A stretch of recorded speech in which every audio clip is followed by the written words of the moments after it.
talks about making cities and human settlements inclusive. Inclusive, take note of the word. It includes, it's inclusive. It should be safe. It should be resilient and sustainable. All right. And we have 4 key areas in achieving progress regarding the Sustainable Development Goal. 4 key areas identified by the United Nations. First one, regarding sustainable cities, is the identifying and agreeing with the most sustainable ways to achieve the targets. Each country is unique. What may be applicable to Pakistan may not be applicable to Colombia.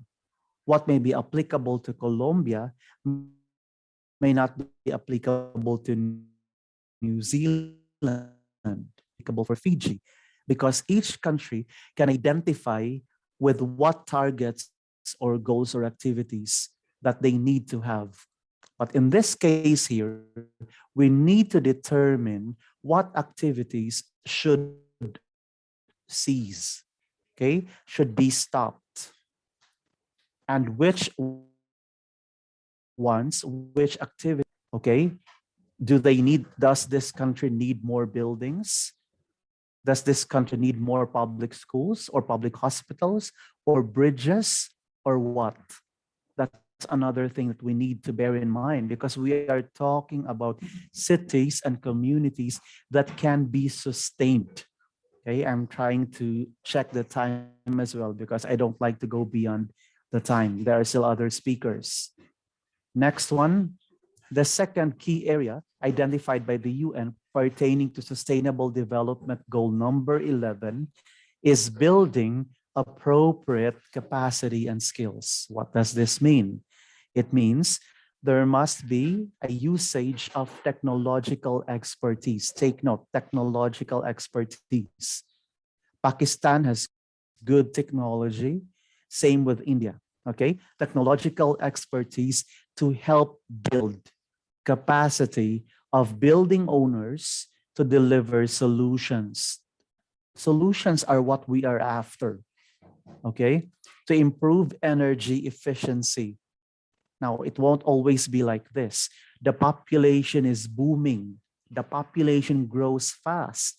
That means more people will use energy, right? So the government will have to think of ways how to apportion or allocate energy, whether it's hydrothermal or geothermal or nuclear energy in some countries, in order for buildings to have this kind of energy and enable sound, logical, wise building management practices using good data about a building's performance.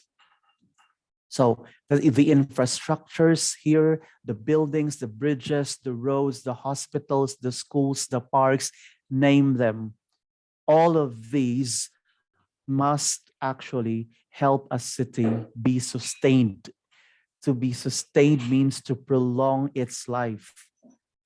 Does this building hold true?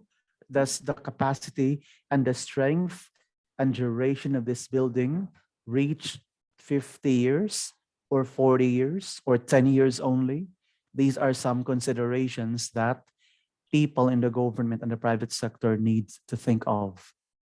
The third area that the UN identified is attracting or securing finance, okay, or finance, innovative designs and delivery models and projects for integrated city infrastructure. There is so much jam-packed in this one that I would really take a lot of time. But for the sake of focusing on the most important aspects, this simply means buildings and energy and mobility, telecommunications are included, together with water, sanitation, and waste management services. You see, each one of this, you could actually have subpoints, right? There's so much that we can discuss in terms of energy, in terms of mobility, in terms of telecommunications, in terms of water, okay? A good friend of mine from India made mention of the problem regarding sanitation. sanitation, and clean potable water. See, that's one of the things that the United Nations looks into. All right, this is the third one, for an integrated city infrastructure in order for this city or community to last, okay, to be prolonged for the next generation. Right? If I'm not mistaken, I have 3 minutes left.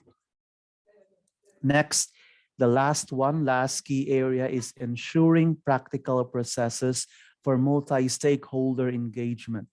It simply means developing a sustainable community,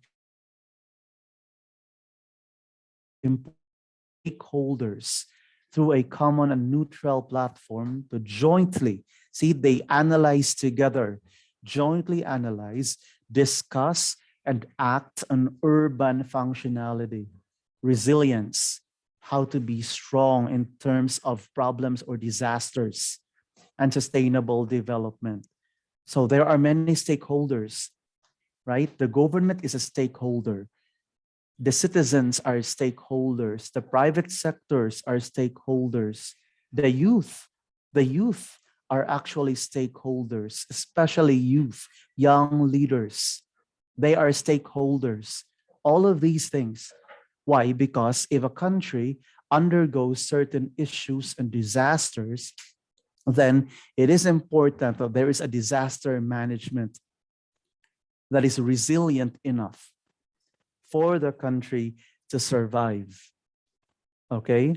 So far, we've covered 4 key areas under SDG number 11. The main premise for this one is for the cities and the communities to be sustainable.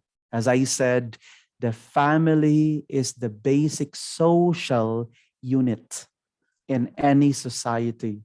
Strengthening the family means strengthening the community. Strengthening the communities means strengthening the cities. And if each one tries his best to contribute and do their functions, then it is possible for cities and communities to be sustainable. That's why it's a development goal. It's a goal that is still being developed along the way. And it takes time, it takes effort, it takes money, it takes intelligence, it takes wisdom, it takes contribution and teamwork for such things to happen. So far, these are my 2 SDGs. With the little time that's been given, I hope that I was able to share some important insights to all of you. And